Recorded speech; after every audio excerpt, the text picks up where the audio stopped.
رسول نبی کریم الطیبہ. میں نے قرآن شریف کی کچھ آیات پڑھی ہے اور سورۃ النساء کی آیتیں ہیں، ان میں اللہ تعالیٰ نے یہ مسائل میاں بیوی کے بیان کیے ہیں. الرجال قوامون علی النساء، کہ مردوں کو حکمران بنایا گیا ہے عورتوں پر. بما فضل اللہ بعضهم علی بعض، ایک تو فضیلت دی ہے اللہ نے مردوں کو عورتوں پر، کیونکہ مرد کی ساخت اور ہے، خاتون کی ساخت کمزور ہے، عجز ہے، اس میں صنف نازک ہے. وہ اللہ تعالیٰ نے مرد کو مردانگی دی ہے، اور اس مردانگی اور ذکورت کی وجہ سے ہی اللہ رب العالمین نے ہر صنف جو مرد کی ہے ان کو بالائی اور بلندی عطا فرمائی ہے.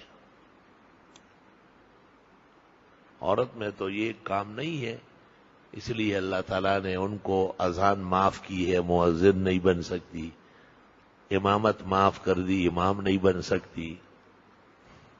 بہت سارے کام جو مردوں کے ذمے ہیں وہ خواتین نہیں کر سکتی. بما فضل اللہ بعضهم علی بعض.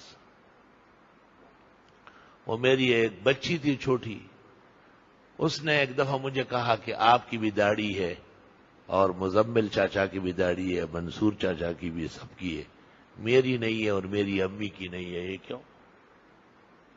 تو میں نے ان کو کہا کہ اللہ تعالیٰ نے اس طرح بنایا ہے. وہی آپ اللہ تعالیٰ کو کہے کہ مجھے اور میری امی کو داڑھی دے. خیر بات ادھر ادھر ہو گئی. میں نے کہا اللہ تعالیٰ عورتوں کو داڑھی نہیں دیتا، اللہ کی یہ حکمت اور فضیلت ہے. تو اب میرے پاس دوڑتی ہوئی آئی کہ ابو ایک عورت ہے اور اس کو ایک مرد ہے، اور نہیں ایک عورت ہے اور اس کو اللہ نے داڑھی دی ہے. میں بڑا حیران ہوا، اخبار اٹھا کے دیکھا تو قطر کے بادشاہ وہ اپنے اوپر اس طرح رومال ڈالا ہوا تھا اور خالی داڑھی نظر آ رہی تھی. رومال تو ہمارے ملک میں رواج نہیں ہے نا مردوں کا، تو اس نے یہ سمجھا کہ یہ عورت ہے اور اس کی داڑھی نکلی ہے. میں نے کہا نہیں بی بی، یہ عرب بادشاہ ہے اور اس کو تھوڑی سی داڑھی ملی ہے، اللہ نے پوری دی ہے، اس نے گنجی کی ہوئی ہے، مگر عورتوں کی داڑھی نہیں ہو سکتی. اللہ نے عورتوں کو معاف کیا ہے، ان کے اور کام بہت ہیں، داڑھی سنبھال نہیں سکتی تھی. اور ان کو دیکھ کر کے مرد بھی ایسے پیدا ہو گئے جنہوں نے داڑیاں ختم کی. وہ ایک بڑے عالم تھے صوبہ سرحد میں، شیخ القرآن مولانا محمد طاہر پنجپیری، بہت بڑے عالم تھے اپنے وقت کے. تو وہ تفسیر پڑھا رہے تھے رمضان شریف کی راتوں میں، ہزاروں طلباء جمع ہوتے تھے. تو ان کا یہ بیٹا میجر عامر، جن کا اسکینڈل مشہور ہوا تھا بی بی دور میں، یہ چائے لے آیا. تو طالب علم ذرا بہت جلدی اعتراض کے لیے تیار ہوتے، ایک دوسرے کو دیکھ رہے تھے کہ یہ کون ہے. تو شیخ القرآن نے کہا یہ میرا بیٹا ہے، لیکن یہ ماں پر گیا ہے، اس کی ماں کی داڑھی نہیں ہے. اور جو بیٹے مجھ پر گئے ہیں جیسے صابر ہے، مولوی طیب ہے، سب کی داڑھی ہے.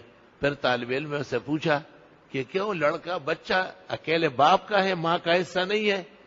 جب میجر صاحب آئے تو ان کو کہا کہ طلباء نے آپ کے بارے میں سوال کیا، میں نے جواب دیا ہے. کہا جی کیا جواب دیا؟ کہا میں نے کہا یہ چونکہ ماں پر گیا ہے اور اس کی ماں کی داڑھی نہیں ہے. تو یہ جتنے بے داڑھی ہے نا، ان کی ماں کی رگ زیادہ ہے ان میں. جس دن باپ کی مردانگی غالب آ گئی، ایک دن بھی بغیر داڑھی کے نہیں گزارے گی. اللہ تعالیٰ نے عورت کو داڑھی اس لیے نہیں دی کہ اس نے امامت نہیں کرنی ہے، اس نے قاضی نہیں بننا ہے، اس نے اذان نہیں دینی، اس نے جمعہ نہیں پڑھانا ہے، اس نے عید نہیں پڑھانی، اس نے جنازہ نہیں پڑھانا ہے، تو داڑھی کی بھی ضرورت نہیں. یہ مرد ہمارے یہ تو سب کاموں کے لائق ہے. انہوں نے خود اپنے آپ کو سرکٹ بنایا ہوا ہے.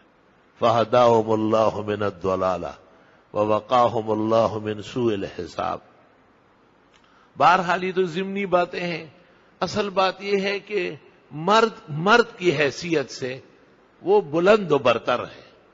دیکھو اگر کسی کا بچہ ہوا تو شریعت کا حکم یہ ہے کہ عقیقے میں 2 بکرے کٹیں گے، اور اگر بچی پیدا ہوئی تو 1 بکرا کافی ہے، کیونکہ لڑکی کی خوشی کم ہے. اول تو وہ گھر کی زینت ہے، ثانیاً ایک وقت آتا ہے کسی کے سپرد کرنا پڑتا ہے، نکاح کرا کے شادی ہو جاتی ہے اور آدمی کا جی چاہے یا نہ چاہے، لیکن بیٹیوں پر بہنوں پر ایک دن ایک وقت ایسا آتا ہے کہ انبیاء علیہ السلام اور مرسلین کی سنت میں ان کو بھی کہیں مفروش بننا ہوتا ہے، بما فضل اللہ بعضهم علی بعض وبما انفقوا من اموالهم، اور مرد مال خرچ کریں گے بیویوں پر۔ دیکھو کمانا بھی مرد کی ذمہ داری اور خرچ کرنا بھی، اس لیے مرد مہر دیتا ہے، عورت کے ذمہ خاوند کو کچھ دینا نہیں ہے، بس وہ جو ایک بیوی آ جائے اور لال گوری دلہن آ جائے، وہ لاکھوں بیش بہا خزانوں سے بڑھ کر ہے۔ غیرتی لوگ جب کئی رشتہ مانگتے ہیں تو کہتے ہیں بس آپ کی بیٹی یا آپ کی بہن درکار ہے اور ہمیں کسی چیز کی کوئی طلب نہیں۔ اب یہ انگریزی بدوباش سے متاثر ہو گئے تو ان سے ڈیمانڈ کرتے ہیں، فلیٹ چاہیے، گاڑی چاہیے، تو کیا کیا باتیں ہوتی ہیں، وہ بیان کرنے کی نہیں ہے۔ قرآن شریف سامنے ہے، محراب اور ممبر کا ماحول ہے، لیکن افسوس ہوتا ہے کہ ہمارے مردوں میں اور ہمارے مسلمان بھائیوں میں کس قدر ذلت آمیز اخلاق آ گئے کہ مرد عورت سے مانگتا ہے، اور اللہ فرماتے خرچ مرد نے کرنا ہے اور عورت پر کرنا ہے، نہ عورت نے دفتر جانا ہے نہ کارخانے اور فیکٹری کے دفتروں کو زینت بننا ہے، انہوں نے اپنے گھر کو سجانا ہے، بچوں کو پالنا ہے۔ اسلامی تہذیب تو یہ، اب لوگ باہر نکلتے ہیں اور منڈیاں اور بازار سجاتے ہیں تو وہ اسلام کو بھی اس طرح دیکھنا چاہتے ہیں، ہم تو ڈوبے ہیں صنم تم کو بھی لے ڈوبے۔ رسول نبی